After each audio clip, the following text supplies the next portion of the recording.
Hello everyone, welcome to Shreejo kitchen. ఈ రోజు వీడియోలో రాగులతో తయారు చేసిన బ్రేక్ఫాస్ట్ రెసిపీ అన్నమాట.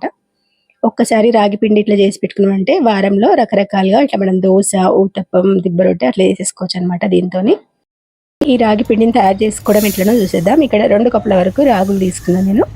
తర్వాత అదే కప్పును 1 కప్పు మినపప్పు తీసుకోవాలి, పొట్టు మినపప్పు. 1 స్పూన్ మెంతులు కూడా వేసేసుకొని ఈ రెండింటిని సపరేట్గా నానబెట్టేసుకోవాలన్నమాట. మినపప్పు తొందరగా నానిపోతుంది కానీ రాగులకి కొంచెం టైం పడుతుంది.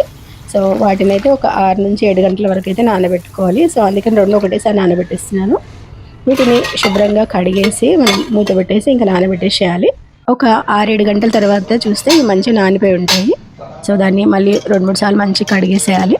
పొట్టు మినపప్పులో నుంచి పొట్టు అంతా పోయేవారు కాకుండా నార్మల్గా కడిగేసుకోవాలి. పొట్టు ఉంటేనే ఫైబర్ అనేది ఉంటుంది కదా. ఇలా మంచిగా కడిగిన తర్వాత వీటిని గ్రైండ్ చేసేసుకోవాలి. ఇంకా దీంట్లోకి కొన్ని అటుకులు నానబెట్టిన అనమాట. ఒక 10 నిమిషాలు నానబెడితే సరిపోతుంది. వాటిని వేసేసుకొని మంచిగా ఇట్లా మెత్తగా గ్రైండ్ చేసేసుకొని ఒక బౌల్లో తీసుకోవాలి. తర్వాత ఈ రాగులను కూడా మంచిగా కడిగేసి గ్రైండ్ చేసేసుకోవాలి. ఇట్లా మెత్తగా వాటర్ పోసుకుంటూ గ్రైండ్ చేసుకోవాలి. కన్సిస్టెన్సీ చూసిన కదా అట్లా మంచిగా మెత్తగా మనం గ్రైండ్ చేసుకుని చేయితోని బాగా కలపాలి. చేయితో మనము ఎంత మంచిగా కలిపితే ఆ పిండి అనేది బాగా పొంగుతుంది అనమాట. చూస్తున్నారు కదా, ఒక నైట్ అంతా దీన్ని ఫర్మెంట్ కావడానికి పక్కన పెట్టేసినామంటే అట్లా మంచిగా పొంగుతుంది. సో దీంట్లో మనం కొంచెం సాల్ట్ వేసేసుకొని ఇంకా దోశలు, ఊతప్పం, దిబ్బ రొట్టె అట్లా ఏదంటే అది వేసేసుకోవచ్చు అనమాట. దీంట్లో బియ్యం వేయలేదు కాబట్టి చాలా చాలా హెల్దీ.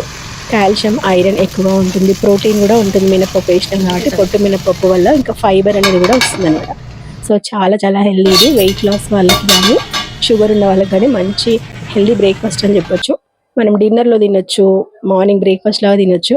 చూస్తున్నారు కదా, ఇట్లా దిబ్బ రొట్టెని ప్లెయిన్గా వేసేసుకొని ఏ చట్నీతోనైనా మనం తినేసేయచ్చు. చాలా చాలా బాగుంటుంది.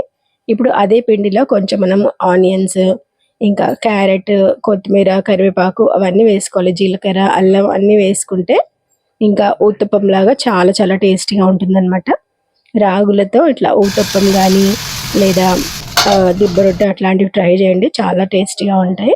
ఎప్పుడు దోశలే కాకుండా వారంలో ఈ ఒక్క పిండి చేసుకున్నామంటే రోజుకు ఇట్లా ఒక్కొక్క వెరైటీ లాగా చేసుకోవచ్చు అనమాట ఇదే పిండితోని.